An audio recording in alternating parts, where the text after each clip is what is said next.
नमस्कार मित्रांनो, मी उदय लाड पुन्हा एकदा स्वागत करतो आपल्या सर्वांच्या आवडत्या युट्यूब चॅनल माझी शेती व्हिडिओ पाहणाऱ्या सर्व शेतकरी मित्रांच्या आजच्या व्हिडिओमध्ये मनापासून खूप खूप स्वागत। मित्रांनो, थंबनेल बघितलं, टायटल वाचलं होऊन मित्रांनो, सामान्य कास्तकार बांधवांसाठी सध्याच्या कंडिशनची सर्वात महत्त्वाची अपडेट की येत्या 72 तासात आता राज्यातील या जिल्ह्यात होणार गारपीट। सध्याच्या कंडिशनची ही सर्वात महत्त्वाची अपडेट की येत्या 72 तासात आता राज्यातील या जिल्ह्यात होणार गारपीट। मग येत्या 72 तासात राज्यातील कोणत्या जिल्ह्यात होणार गारपीट, काय या जिल्ह्यांमध्ये आपल्या जिल्ह्याचा समावेश आहे काय, हे जर जाणून घ्यायचं असेल तर कृपया व्हिडिओ सुरुवातीपासून शेवटपर्यंत पहा। व्हिडिओ शेवटपर्यंत पाहत असताना आपल्या सर्वांना व्हिडिओ मनापासून आवडला तर जरूर व्हिडिओला लाईक करा।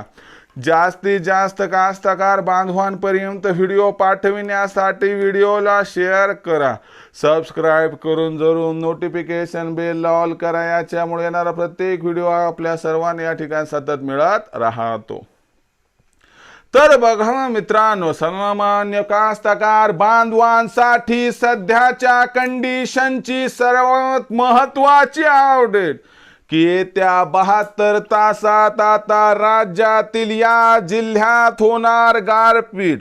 मग येत्या 72 तासात राज्यातील कोणत्या जिल्ह्यात होणार गारपीट आणि या जिल्ह्यामध्ये आपल्या जिल्ह्याचा समावेश आहे काय, या प्रश्नाचं उत्तर घेऊया। तर बघा मित्रांनो, सध्याच्या कंडिशनला बघितलं तर पुढील 3 दिवसात आपल्याला राज्यातील जवळपास 25 जिल्ह्यांमध्ये ढगाळ वातावरणासह पावसाची व काही ठिकाणी गारपिटीची शक्यता दिसत आहे। जर आपण बघितलं तर या परिस्थितीनुसार गारपिटीची सर्वात जास्त शक्यता कोणत्या जिल्ह्यात आहे, तर खास करून सातारा, कोल्हापूर, पुणे, अहिल्यानगरचा काही भाग, त्याचबरोबर धुळे, जळगाव, नंदुरबार, छत्रपती संभाजीनगर, त्याबरोबर जालना, परभणी, हिंगोली, नांदेडचा काही भाग आणि विदर्भातील जे जिल्हे बहुतांश प्रमाणात उत्तर भागात आहेत व पूर्व भागात आहेत, ज्यामध्ये खास करून आपण बघितलं तर अकोला, वाशिम, यवतमाळ, बुलढाण्याचा काही भाग, त्याचबरोबर अमरावती, वर्धा, गोंदिया, नागपूर आणि चंद्रपूरचा काही भाग। गडचिरोलीमध्ये किरकोळ पाऊस होऊ शकतो पण गारपिटीची काही शक्यता नाही। कोकणातील बहुतांश भागामध्ये आपल्याला ढगाळ वातावरणासह तुरळक ठिकाणी पाऊस व तुरळक ठिकाणी म्हणजे खूपच कमी ठिकाणी गारपीटीची शक्यता दिसत आहे आणि नाशिक जिल्ह्यात सुद्धा गारपीट होऊ शकते।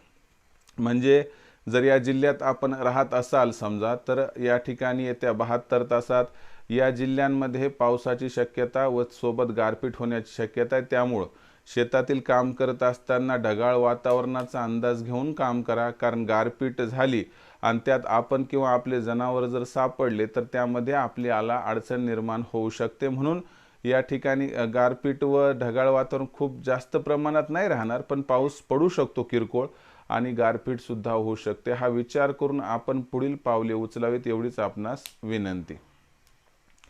हा संपूर्ण व्हिडिओ आपल्याला कसा वाटला कमेंट सेक्शनमध्ये लिहून कळवा। व्हिडिओ आवडला असेल लाईक करा, कास्तकार बांधवांपर्यंत पाठवण्यासाठी शेअर करा, सबस्क्राईब करून नोटिफिकेशन बेल ऑल करा, याच्यामुळे येणारा प्रत्येक व्हिडिओ हा आपल्या सर्वांना सतत मिळत राहतो।